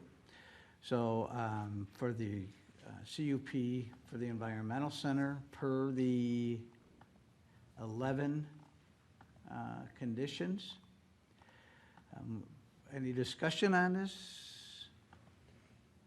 And again, Mr. Chair, number 6 would need some editing about the Sunday, allowing for Sunday drop-off of yard waste. Okay, so number 6 is the 6. one that, Read Monday through Sunday. For edible or whatever. 7 days a week? Well, perhaps. they probably won't operate, but they are allowed to operate. And they may have folks in there, for instance, on a Monday doing some cleanup, so. we would delete that line where it says there shall be no yard waste drop-off or, Well, we don't want chipping on Sunday, though. No, well, yeah, that's we true. want to quiet on Sundays, so that part I get. Okay. But you can pull it off your trailer. Yeah. Mr. Chair, Commissioners, just one thing for consideration, as I received the proposed operating hours for the yard waste specific, what our intent would be to start with would be Wednesday hours from 11 to 7, Friday and Saturday from 8 to 4:30, and Sunday from noon to 4:30. Drop-off available. Grinding would be between 8 and 5 p.m. weekdays only. Susan? If you put those hours in your conditional use permit, then anytime you want to change a specific day, you have to come back and amend the conditional use permit. So what I might suggest is that the county will have hours, but no, to be determined within the bigger range. And that way you can decide on which days, you know, he may want to say that Cottage Grove is Tuesdays and Thursdays and Forest Lake is Mondays and Wednesdays, but I don't want y'all to have to change your whole conditional use permit. I guess the reason for my question is, does it read 9 AM as it sits now? That's that's in the staff report. You So I'm like wondering- earlier than that? I'm wondering if we can move that to encompass 8 AM. Oh, yeah. And You if know, I these may, people that can't get up to get an 8 AM drop-off, Correct. come on. Okay. and Mr. Chair, if Yes. I heard his comment right, there would be some evenings they'd be open till 7, Mhm. and it now says 5, so we'd want Right. to change that as well. So Go ahead, Susan. can I craft something here? The approved hours of operation shall be set by the county, but shall be within the hours of 8 AM and 7 PM, Mondays through Sundays, and then we can still No chip. say, there shall be no chipping or hauling of materials on Sundays. All right? So Thank you. just delete the words, there shall be no drop-off. So 6 will read, the county shall set the specific hours of operations, which shall be between the hours of 8 AM and 7 PM, Monday through Sunday. There shall be no chipping or hauling out of materials on Sundays.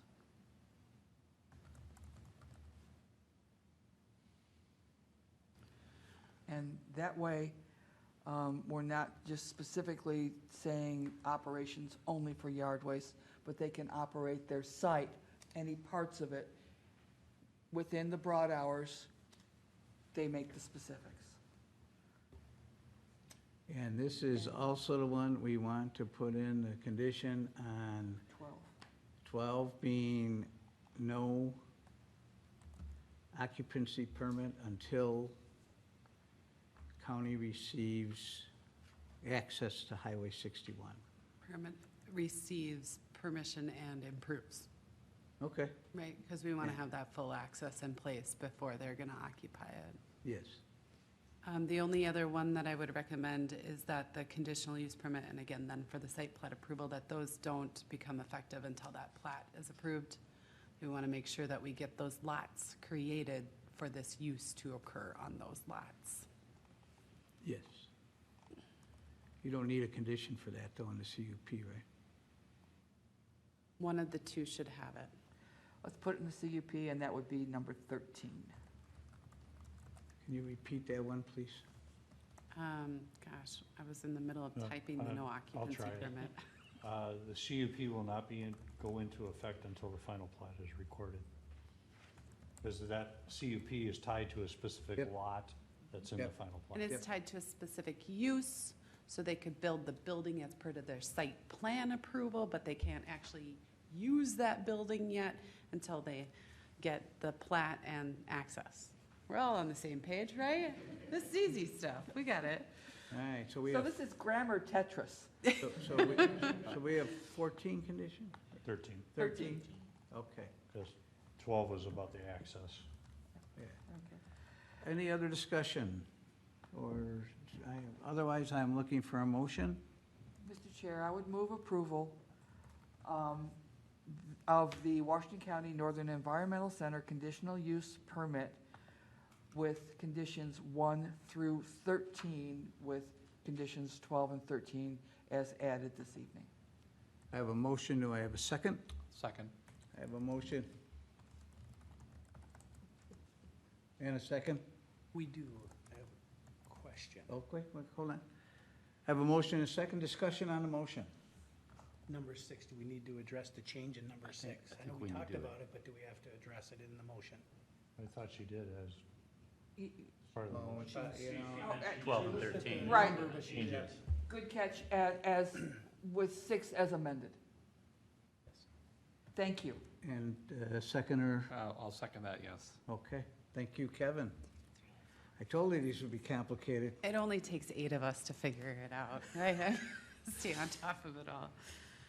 All right, any other discussion on the motion? Hearing none, all those in favor signify by saying aye. Aye. Opposed? Abstentions? Motion carries unanimously. We will move to item 3, which, again, we're going, city staff recommends the planning commission approve the environmental center and project plan, subject to, I think it's about 8 billion conditions. 18 conditions, and there's subsets on all of them, so if you guys, let's spend 2 minutes just scanning down them again. And Abby, my comment regarding the sidewalk would be in this section, correct? That is correct. The plans do include that sidewalk in there, Got it. so. That's number 5, Mm-hmm. is the sidewalk. Yeah, the sidewalk. Okay, I know how I'm gonna do that one. Would it be sidewalk or like bike path? Say sidewalk. Okay. The sidewalk comes down all the way out of their facility down to Highway 61. Okay. And you would cross 61 to get to the trail. That is correct. So we I don't mean, the want, trail's on the other side of Right. the so street. we wouldn't want it to be the width of like a trail then, like a path, It is an off-street trail, correct? I mean, it is not a not sidewalk. a sidewalk. But, It was called a 6-foot wide sidewalk. and I thought that when you were describing it, there was only a portion of the distance between 202 and Headwaters that would have sidewalk. And what I'm looking for is sidewalk, the length between 202 and Headwaters. They don't own the property. The city will own to the north for the public works We facility. can't require that. And as part of the Public Works Facility project, when we come in for site plan review, that's when we'd look to extend that. So right now, we have a trail that would lead to their northern property line, built over the, to their property line, that the landowner to the north, which so happens to be us, would extend in the future. It would be really cost-effective for the city to do that at the same time that the other one is done. Well, like Paul said earlier, we're not really known for building public improvements. You're telling me? I'm just saying, I mean, I don't, it's, Do you know how long it took for this, to get this building? I just, we will add it to the list of capital projects. My concern is that we're going to have another one of those big gaps in sidewalks, and you're going to have folks trying to get from 202nd down to Headwaters Parkway. We want people to go to cross 61 at signalized intersections. 202nd and 61 is not a signalized intersection. Not yet. even I will not live that long. And it would, Gotta be a way to do it. all right, never mind. And, Mr. Chair, it's unfortunate, but we just don't know that all the design plans, how all this is gonna lay out to even try to figure out where a sidewalk might go unless we went right up next to Highway 61. I can note for the record, though, that the city council did fund this year the city to do preliminary designs for the Public Works campus. And we can definitely add into, we're working on a scope for that project right now. And we can definitely add in there the public amenities, including a trail along Highway 61. And it could be possible that that trail could maybe go in sooner than the Public Works facility does, but Even a temp would make sense there. And we would be actually walking our talk.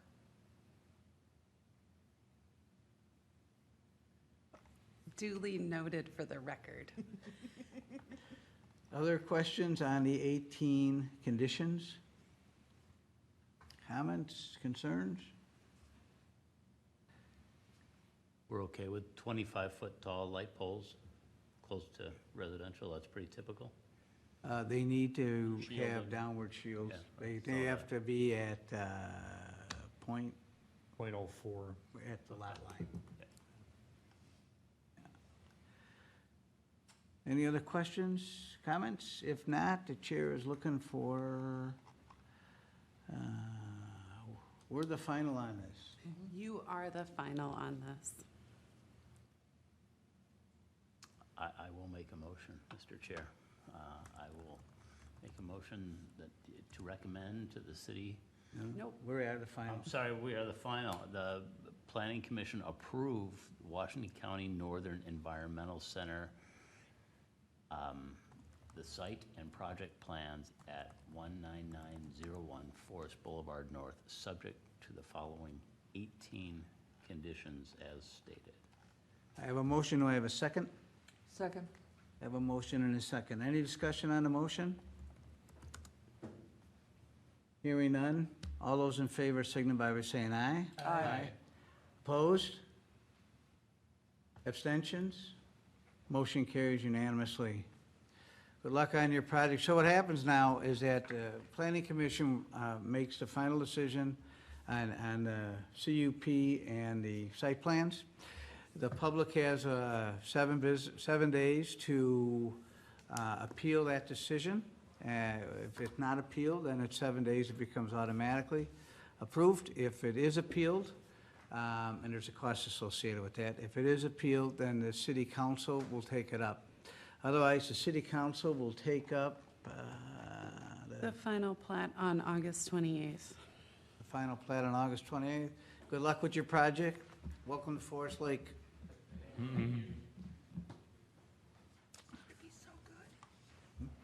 Be a nice addition. Oh, yeah. Really nice. All right, we'll move on to number 7, our discussion. And we'll start with our esteemed, Development Director, do you have to look at the title there? I drew a blank.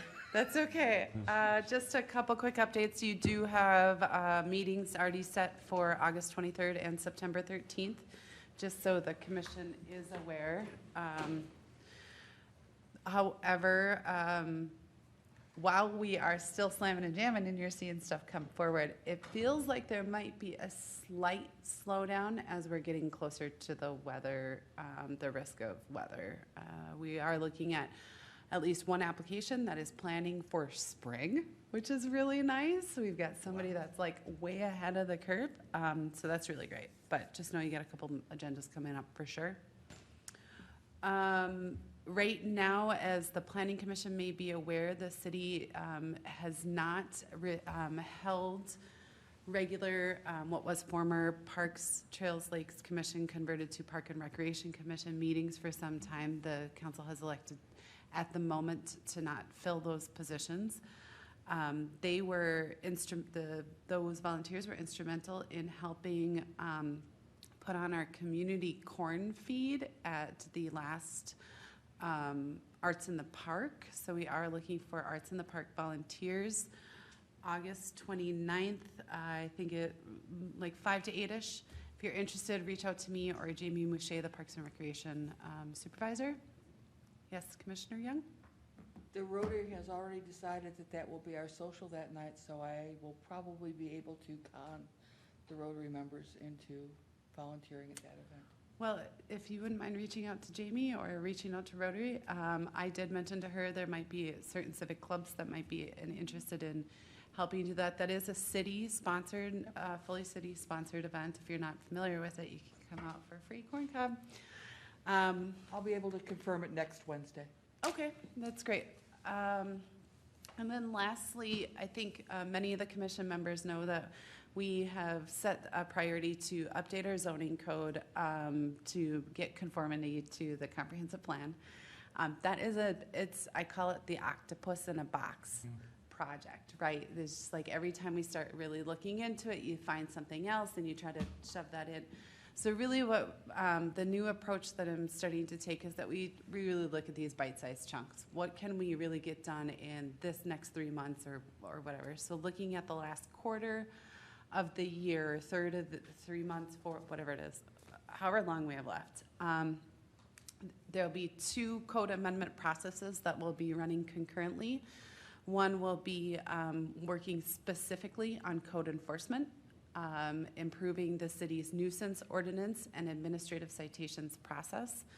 This was something that the City Council had really discussed and directed staff to put resources to this year. We want to have a full administrative enforcement program up and running January 1st. Knowing that we have maybe sidewalk snow removal complaints, these would be those good test runs to see how well we're able to administer that program. It is going to be tricky for us because we don't have dedicated code enforcement staff. We're all it's an add-on for us. We're hopeful that the council might direct more resources to that and we might be able to have a specific code enforcement person in the future, but right now we're moving towards that goal. Didn't you tell us a few meetings ago that you had somebody who was doing that? Our building official does some. Ken does some. So it's a little bit out of each department. Our public works does it when they see a violation of sprinkler irrigations. You know, so we're developing out that program. The other one would be taking our zoning code, our districts. So we have one specific code district section, one specific section on just our districts, and combining them into table format. So right now, all of our districts are in very heavy text format. And so what we're just trying to do is combine them so they're just a lot more easier to read. I can bring you some examples to show you kind of a this, not that. Ours is right now in a not that. Didn't want to go through those specific uses this year because I think that there warrants some good discussion. The whole goal would be let's just condense it, try to get it into one format. I also am hoping that we can really start to look at application processes and procedures before the spring. We have a number of what I would call cumbersome processes. They're not really friendly, and that might be fine for some things, but there's others that are overly, what I would recommend in my professional opinion, is overly burdensome to landowners and developers and average owners. So some of that stuff you'll start to see coming forward in the coming months, but I wanted to let you know that that is coming forward. Questions of Abby? How's your irrigation enforcement going? Public Works Department is actively enforcing on irrigation. Do they do an administrative citation at some point or not? They do that right now in a slightly different process that was sanctioned by the city attorney where we attach it to their water bill when we have the documentation. So how we do that and track all of those, you know, we have so many different departments that could be enforcing this way. How do we track this overall is one of those things that we're going to try to figure out over the next few months. Interesting. Just out of idle curiosity, does sprinkler enforcement for the entire city or just provided city water? Just city water. If you have a well, you are exempt, if I remember correctly. So the city's municipal golf course is exempt because we do have well service there. Kevin?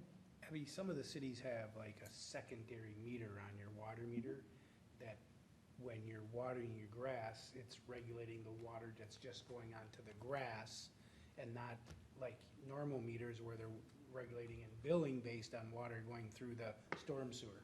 Is the city considered going to a second meter? Number one, they'd be able to track when people are watering then a lot easier. Secondly, it would also cut down on the cost in some cases for people who are watering their grass, not getting charged for sewer service. We do right now on multifamily development, so in apartment buildings. I don't know if it's an add-on option. I'm not exactly sure. I don't think it's a mandated thing in all new construction.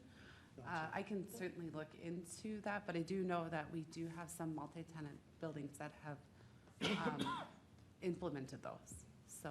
And your sewer charge is based on the winter quarter. Your sewer charge, So your it's not- sanitary sewer charge is based on your winter quarter water use. Charged on water usage. during No, the it's whole the year. it's a winter quarter water use. Well, that's generous. Not every city is like that. I will just Yeah, say that. because I don't, And what if you're on a well? Well, if you're on a well, you're probably on a I septic, pay, so. I pay, no, I'm a no, sewer. no, you have city, we have city. Stormwater runoff. We have city sewer, I but we have. pay a fixed amount every, Yeah.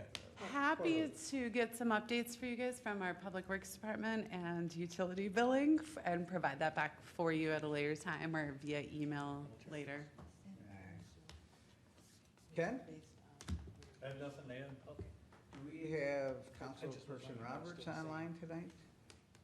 We do not. He did let me know that he did have a different neighborhood meeting engagement to go to this evening. Okay.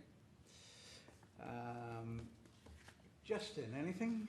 Yes, actually, I just wanted to make a note. I do want to abstain from the minutes from last planning commission. I may have been marked as, Sure. thank you. That's it for me. Kevin? Nothing. Susan? Don? August 21st, we have an open house here regarding Highway Yeah. 11th Avenue, or County Road 32, is it called? That is correct. Yep. So anybody wants to, I know there will be people from my neighborhood probably that will be there. As long as they increase the speed to 55. Yeah. Good. Well, they already have on North Shore. Jeff, anything to add tonight? No, sir, thank you. The only thing I have is, I think we can remove item 8, other. We don't really need another. We just have it, we cover it all in the same, right? At least I do. So with that, Chair is looking for a motion to adjourn. Motion to adjourn. I have a motion, do I have a second? Second. I have a motion and a second, it's a non-debatable motion. All those in favor signify by saying aye. Aye. Opposed? Abstentions? Motion carries unanimous. As always, thank you for taking valuable time out of your summer in beautiful Forest Lake and all of the due diligence you did on all 3 applications tonight.